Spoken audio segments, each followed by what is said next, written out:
Okay. Well, look, thanks for that. And hi, everyone. I mean, look, in recent years, I think there's been a really big explosion of concern about what we eat, and also real horror and anger at the food system, a system that causes ecological destruction, malnutrition, hunger and poverty, while serving us up unhealthy food. In a word, food has become very politicised. But I think often the debates about food can end up being laden with moralism. I mean, food is a very emotive subject. It feels very personal about what we choose to eat. But often what we eat is presented as a personal choice. And so if you're not making the right choices, then somehow it's your fault. I want to start from saying that socialists, we want individuals to be able to make the best decisions possible, but we recognise any choice is not in a vacuum. So-called choice is shaped by the wider society that we live in, and no more so than with food. You cannot abstract it from the system of capitalism. And this is really what I set out to explore in this pamphlet. Because under capitalism, food is a commodity, something to be bought and sold like everything else, and where the growing and the making and the processing and selling of food is very big business. In 2018, the global food system was valued at some $10 trillion. And the bottom line here is profit, regardless of the impact on health, or the environment, or on workers, or animals. And sometimes it's claimed, you see, that a diet that is unhealthy and environmentally destructive is due to consumer demand. And therefore the solution is to try and persuade people to change their eating habits. And I think that gets it the wrong way round. Instead, I think we have to look at how food is produced under capitalism, and in particular the rise of industrialized agriculture and livestock production in the post-war period, and how the food system shapes and changes our diets and choices. And look, there have been very big changes to what we eat, particularly in the post-war period. As I say, this is when there is the rise of industrialized agriculture and food production, and this is when you have, if you like, the rise of the so-called much derided Western diet, one high in saturated fat, red meat, refined grains, and processed food. Processed food epitomised by the ready meal, something that was invented in the 1950s in America. A food company left with lots of turkey after a Thanksgiving decided on the idea of packaging it all up with all the other components of a traditional roast dinner, put it in the aluminium trays they used on aircraft, and you could cook the food in that tray and eat it off there as well. This is when the TV dinner is born. In Britain, we got our first chilled ready meal in 1979, brought to us in the form of a chicken Kiev from Marks and Spencer's. And we really haven't looked back since then. Billions of ready meals are eaten every year in Britain. And not only has the number of ready meals gone up, but there's been a massive increase in eating away from home. I always find it hard to believe that in 1948, McDonald's just had one restaurant in the entire world. It's now got something like 37,000, operating in over 100 countries, serving nearly 70 million people a day pre-pandemic. The world's largest company by revenue and the biggest private employer. And how we buy our food has changed as well. The first Walmart in the US didn't actually open until 1962. Now the majority of our grocery spend is in one or other of the big supermarkets. And just these examples alone tell you what big business food is really, don't they? The fast food giants like McDonald's or KFC or others, the supermarkets, Asda, Walmart, Tesco and others. And then behind the scenes, the massive food processing companies that supply them and the agribusiness behind them as well, all of which operate now on a global scale, all of which driven forward by the vast profits to be made from what they call in the food industry, adding value to food. Essentially, you can make your profit if you do something to simple food. Take the cheap ingredients, process them, sell them for much more than the sum of their parts. Now, that's quite obvious when it comes to ready meals and fast food, although I do explore in the pamphlet sort of the scale of production really that goes on. Food manufacturing plants resemble, I don't know, car plants or oil refineries rather than a scaled up domestic kitchen where your ready meal is being lovingly produced for you.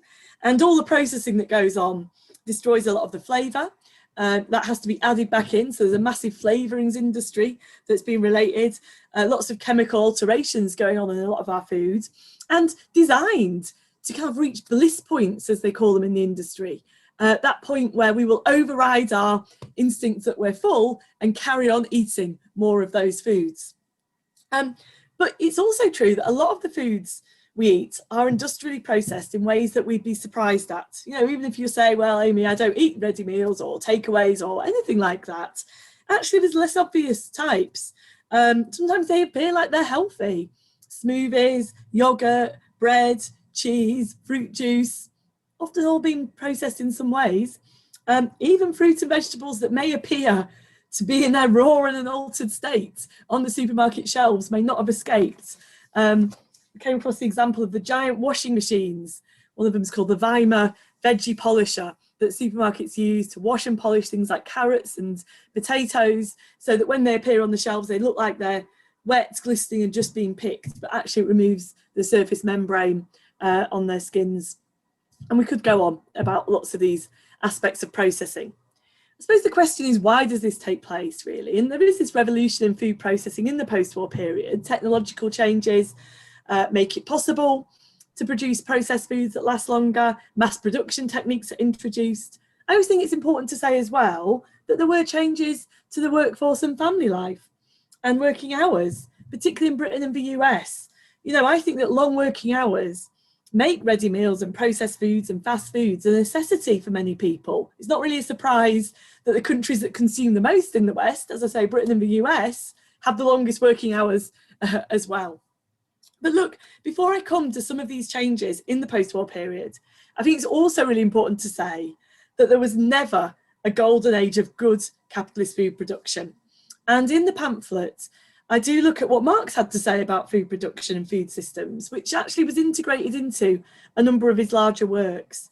He talked about how industrialisation severed the direct connection that people had with food as people were ripped from the land through the acts of enclosure, essentially forcing people into new towns to work, meant they were no longer directly growing crops, raising animals, which actually has big implications for agriculture and beyond, as that one-way flow of nutrients starts going just from the countryside to the towns. But it's also about how then food becomes a commodity. And as it does, questions of food degradation, additives and toxins come to the fore in Marx's time, as these were used to try and increase the profits of factory owners and food manufacturers. You know, food was watered down, dangerous ingredients like chalk was added to sugar, lead to tea. And even worse, I came across a passage in Capital, actually, describing the bread that working people had to eat. And Marx talks about that probably people didn't know they were destined to eat their bread in the sweat. Didn't know that they had to eat daily in their bread a certain quantity of human perspiration mixed with the discharge of abscesses, cobwebs, dead cockroaches and putrid German yeast, not to mention alum, sand and other agreeable mineral ingredients. And Marx was also talking about the class issue here, because he's actually talking about the three different types of bread. That sort of bread was what was given to poor people and workers, whilst the rich were able to have white bread. But it also tells you that these questions of food adulteration and contamination that we're dealing with in some ways about the additives to food today existed back in Marx's time, as a logic of competition for profit leads to this way of trying to make more money from food. And although I don't have lots of time to talk about it in the introduction, it's important to say and explore it in the pamphlet that the food systems we have today are a legacy of the past and were shaped by things like slavery and colonialism as well.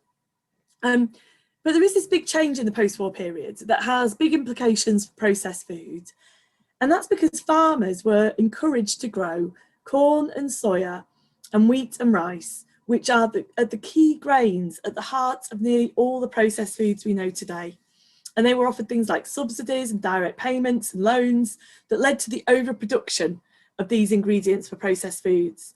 And this is what then begins to change what is profitable to grow and changes what we eat, as well as leading to these growth of these multinationals. Just for example, corn was a very big recipient of US government subsidies. there's an explosion of production in the 1970s. This is when high fructose corn syrup is invented. You might have heard of this. It's made from corn, but much sweeter and cheaper than cane sugar. So when companies like Coke and Pepsi changed to it, they could slash their costs.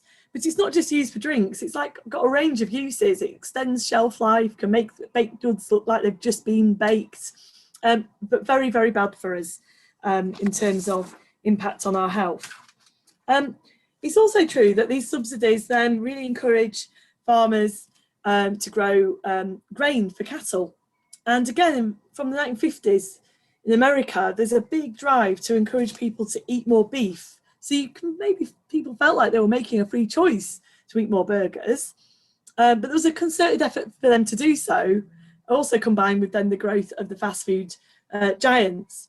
And it does link a bit to advertising, which again, people might want to touch on more in the discussion. But, you know, this is a very big part of the food industry, the advertising, millions spent on it, quite psychological. You know, the whole concept of the McDonald's Happy Meal, designed, yes, to attract children, but also to keep you as an adult so that you have a happy memory of going to McDonald's and will keep going back when you get older. But in lots of manipulative ways, foods very much aimed at toddlers and even younger, to really try and wean babies onto the taste of processed foods, which are saltier and more sugary and sweeter from a young age. So their taste buds develop in that way. But also, you know, just a similar thing, just going back to the explosion of production of these grains, is it had big implications, for example, for the production of poultry. You know, before they started being fed on corn and soybean in the post-war period, before the war, the flocks of chickens were probably in the size of about 70 being reared. After the Second World War, they start growing to literally tens of thousands now in the flocks. But that means a lot more chicken is being produced than what people would eat if you're just having a normal roast chicken meal every day. So there's a massive, you know, food science and marketing industry repackage chicken into whole lots of new products: chicken popcorn, chicken nuggets, chicken strips in salads, whatever. You know, there's lots of them to get people to eat more of it. And these surpluses weren't just about more meat production.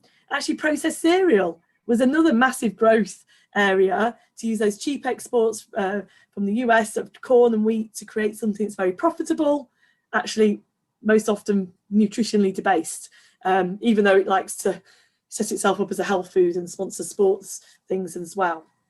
So we see really this growth of industrialized food production, and as I say, this growth of industrialized agriculture, supplying these grains. And when we look at that, the multinationals that dominate agriculture under capitalism, they don't do a lot of farming themselves. I would call them agribusiness. They make money from the business of farming, you know, selling inputs like the seed and fertilizer and pesticide to farmers, and then storing, transporting and trading grain and processing the raw materials into food and other products.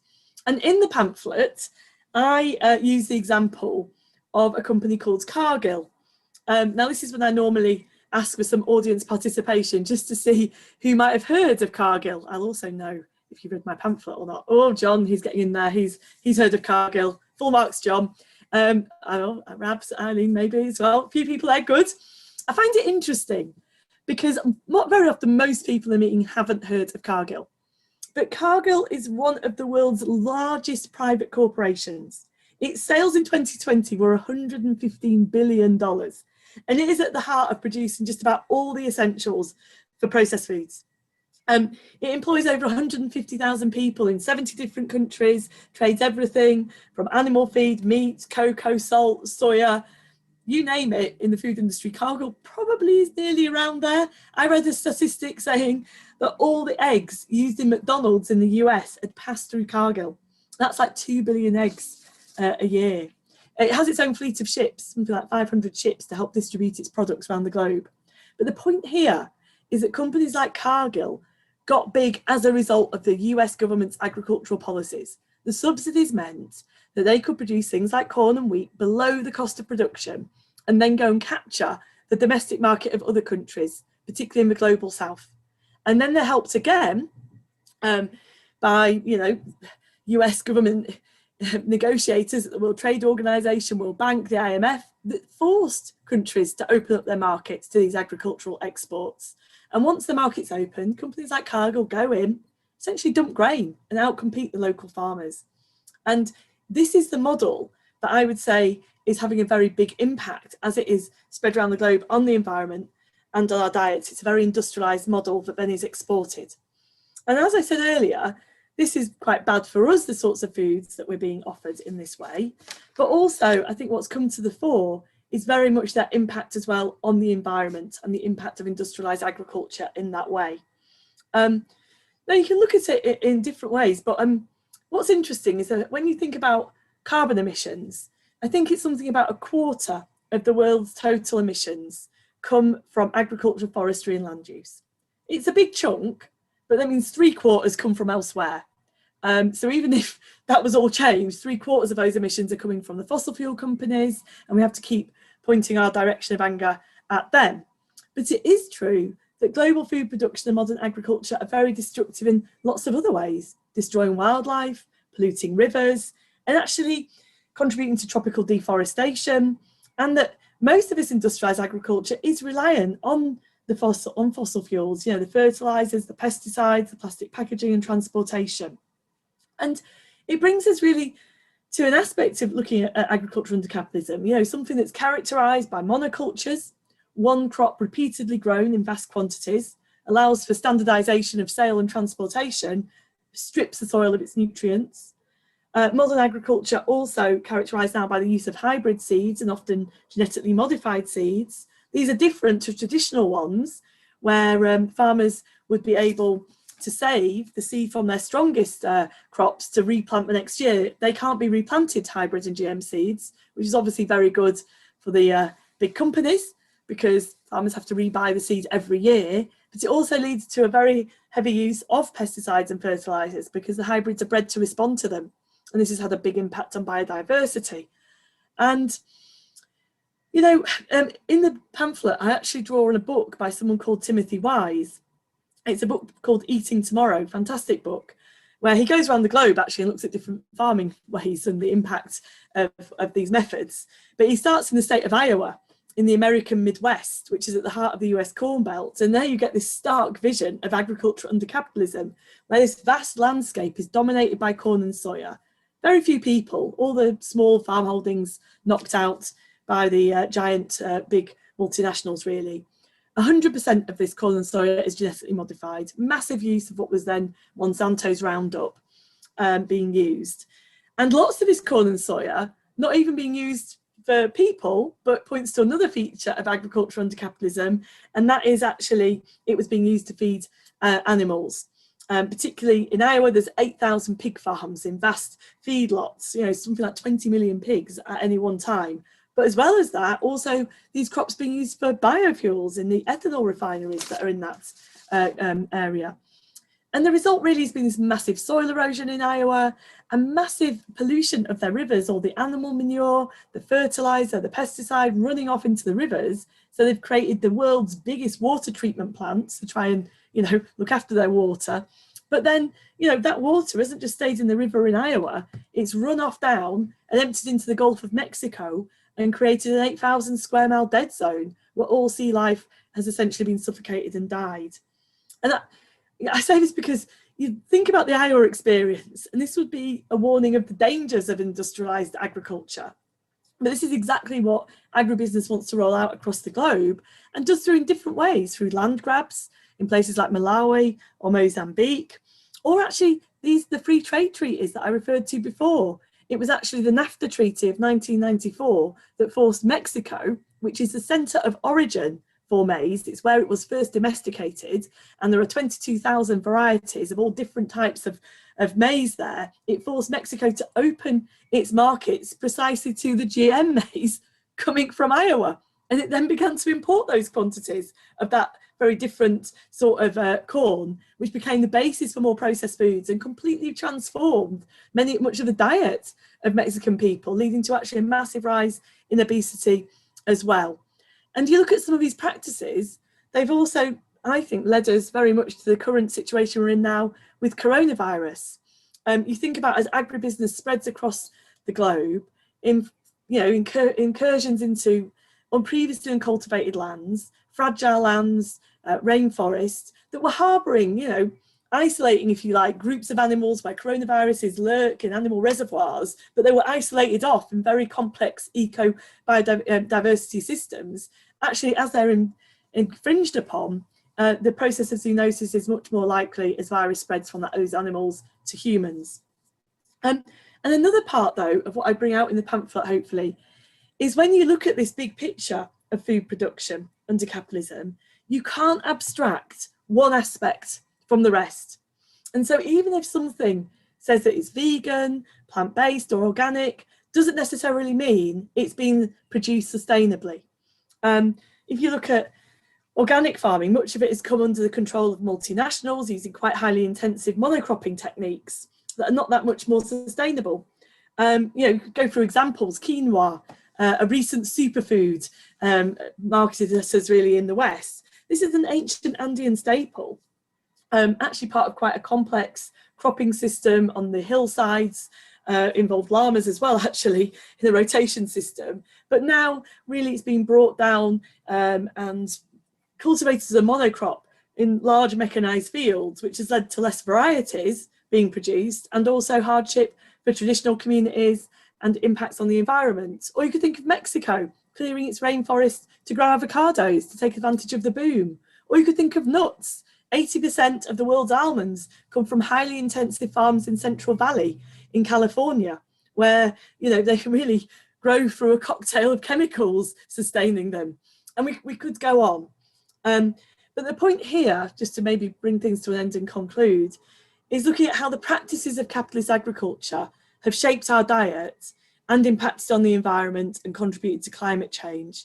And really what we eat is a consequence of how agriculture is organised under capitalism, particularly those vast overproduction of those grains, corn, wheat, soya at the heart of our food system.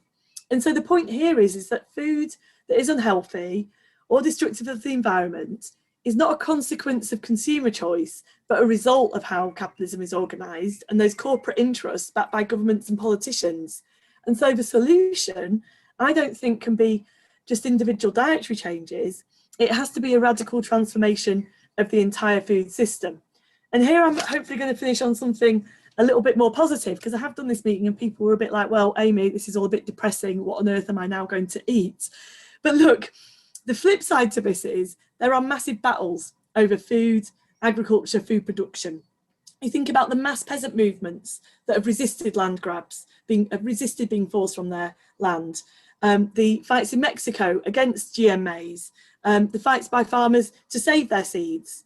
It was food price rises that actually in part triggered the Arab Spring 10 years ago and other recent uprisings. Or you think more recently about the mass resistance of millions of farmers in India against Modi's government that actually wanted to end government aid to farmers and open up agriculture even more to the free market. And I always say that, I think food is a class issue. I think it's a class issue in the sense that working class people actually get fed rubbish and then blamed for it. But class is got another side to it, which is a potential source of power when we act collectively. And under COVID, a light is really being shone on who the essential workers are in society. If you think back to the people that were delivering our food, stacking the supermarket shelves, producing the food in the plants, whatever that was.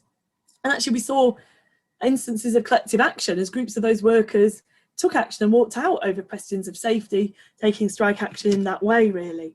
And I think, therefore, that really, for us, our emphasis should be on those forms of collective action, where we see peasants, farmers and food production workers, whether they're in Mexico, India, France, US, they are our allies, really, and part of the solution in terms of fighting for the future of our planet and also for a better food system within it that benefits us all. So I'll stop there.